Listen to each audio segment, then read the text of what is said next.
Malaria thick smear preparation, staining and examination. Thick peripheral blood smears consist of a thick layer of dehemoglobinized or lysed red blood cells. The blood elements, including parasites, if any, are more concentrated than in an equal area of a thin smear. Thus, thick smears have an increased sensitivity, allowing a more efficient detection of parasites. However, they do not permit an optimal view of parasite morphology. For example, they are often not adequate for species identification of malarial parasites. If the thick smear is positive for malarial parasites, the thin smear should be used for species identification.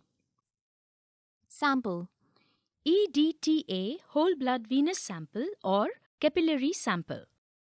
Equipment: clean, grease-free glass slides, applicator sticks. Preparation of malaria thick smear.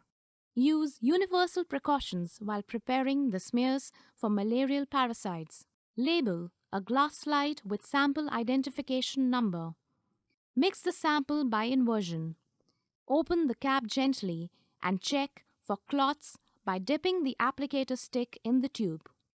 Next, using the applicator stick, place 3 to 4 small drops of blood on the slide.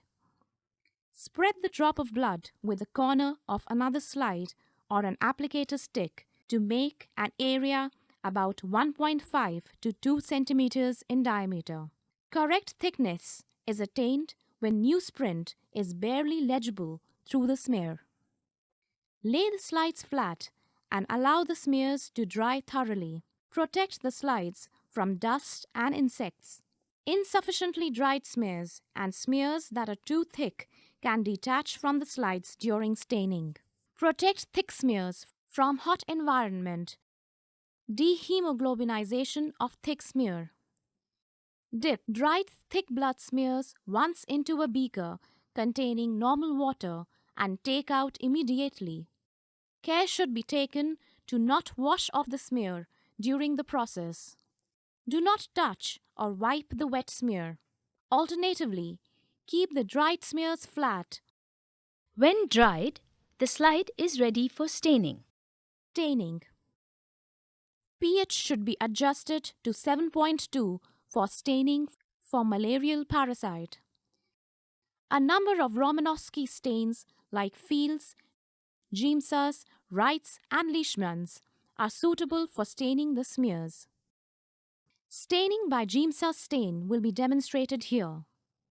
If you are preparing your own stain, always prepare it fresh, according to manufacturer's instructions. Adjust the pH to 7.2. After the smear dries, label the slide on the thick edge of the smear with another glass slide or a diamond marking pencil. This is done as the earlier markings can be washed away while staining. Add 7 to 8 drops of Giemsa stain. Let the stain stay on the slide for 20 to 30 minutes. Rinse gently for 3 minutes in a buffered water. Drain, dry, and examine. Examination of the stained smear. Place the slide on the mechanical stage of the microscope. Focus the slide first using the 10x objective. Place a drop of immersion oil on the edge of the middle of the film. Position the 100x oil immersion objective over the film. Lower the oil immersion objective until it touches the immersion oil. Examine the blood film by moving along the edge of thick smear, then moving the slide inwards by one field, returning in a lateral movement, and so on. An area where 10 to 20 WBCs per field are seen in a thick smear is ideal for parasite detection. Examine a minimum of 100 fields in a thick film before declaring it negative. Appearance of parasite species. In a thick blood film with 100x oil immersion objective, no red blood cells are seen. The malarial parasites are seen along with the white blood cells. However, The parasites appear to be smaller in the thick film than in the thin blood films. The fine rings of cytoplasm of the trophocytes may appear incomplete or broken in thick blood films. WHO recommends that at least 100 fields, each containing approximately 20 white blood cells, be screened before calling a thick smear negative. Reporting of parasitemia in thick blood film. Infected erythrocytes are counted in relation to a predetermined number of WBCs, and an average of 8,000 per microliter is taken as standard. 200 leukocytes are counted in 100 fields. All parasite species and forms, including both sexual and asexual forms, are counted together. For this, 2 tally counters are required, one to count leukocytes and the other to counter parasites. If more than 10 parasites are counted, then the following formulae can be applied. Number of parasites divided by number of WBCs counted multiplied by 8,000 gives us the number of parasites per microliter of blood.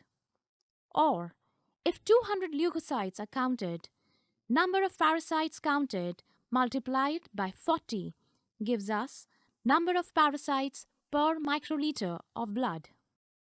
If the parasites are less than 9, then 500 WBCs should be counted, and the formula will be number of parasites counted multiplied by 16 will give us number of parasites per microliter of blood. Quality control. Blind testing is conducted to assess the accuracy and inter-observer variance. If feasible, inter-lab comparisons can be done.